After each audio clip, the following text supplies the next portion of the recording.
Opioids give the body a general calming effect and are often used as painkillers or antidepressants.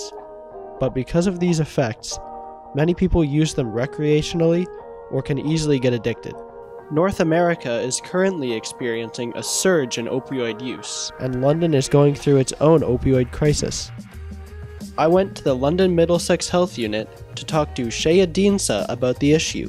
When did the opioid crisis first come to? When did it really explode? Even as far back as 2013, where our opioid-related deaths were higher than the provincial rate. An HIV crisis was declared in Middlesex, London in 2016, so we had higher hepatitis C rates. Once kind of all those things came together, it indicated that, okay, we have an opioid crisis. So what do you find is the most common way of taking these opioids? Typically, we've been finding those that are injecting, so that seems to be the most common. So you can take it orally, and you can snort them. The community is greatly impacted by abusers of opioids, and most of this is not in a positive way. Used or unused needles can be found in almost any public place, including parks and playgrounds. Because of this surge in opioid use, many safe deposit boxes can be found all around the city in public bathrooms. So what are the current laws about opioids?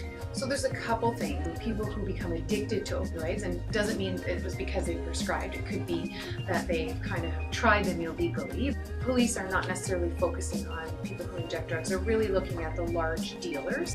Fentanyl is an opiate similar to morphine, only it is 50 times more potent, and very small doses of it can be fatal. Fentanyl has recently been found mixed in with many other street drugs. This has led to several drug raids in which it was taken. The dramatic rise of fentanyl is a large factor in the rise in deaths in many communities. So how does this impact the community? So people who don't practice safe injection practices can get endocarditis, which needs to be treated by antibiotics in hospital. Endocarditis in a year can cost $7.8 million to the system. Hepatitis C, to get treatment is about $70,000 per person. So if you kind of take up all those numbers, you're looking at about $210 million is what is costing the City of London. And there's also cost of people dying. In the last 10 years, there's been 400 deaths. So that's 40 deaths a year. So is there anything else being done to try to combat this? There's also a larger strategy in London. It's called the Community Drug and Alcohol Strategy. It's not something that's going to be rapid. It's going to take time. It does focus on, there are 4 pillars. Enforcement, which I kind of spoke a little bit about that. There's treatment, right? What kind of treatment options are people interested in when they're ready to leave addiction? And prevention. So how do you prevent people from getting into using drugs? And then harm reduction, which was where supervised consumption facilities fall under. How does opioid use impact the families of the youth? I mean, it impacts already from an emotional side, right? You have someone who may be living with you who's actively using and they live here and there's a risk for overdose. Addiction services, Thames Valley is a great option for families to connect with, and just maybe understanding what are the programs out there, what programs can impact me. Although London is a hotspot for opioid use, this is a problem that impacts all of North America, and experts say it could become a worldwide issue if not dealt with. Combating opioid abuse is difficult. Because the drugs are already illegal, it is unlikely that users will be deterred by any consequences. This has led to an increase in help centers where safe injection can occur.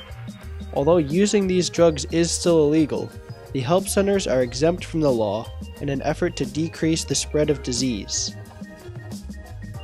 How important do you think education is? So in regards to education, so there can be many different ways, right? There's educating those who are injecting drugs how to safely inject.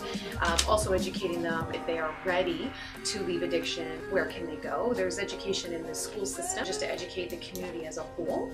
Some areas or some people may not know anything about, there's an opioid crisis. What is actually happening here in London? Although they may not be making international headlines, opioids have become an epidemic that shows no signs of slowing down. Our best bet right now lies in people like Shea and helping those who are injecting to do it safely and to ensure people are aware of the consequences.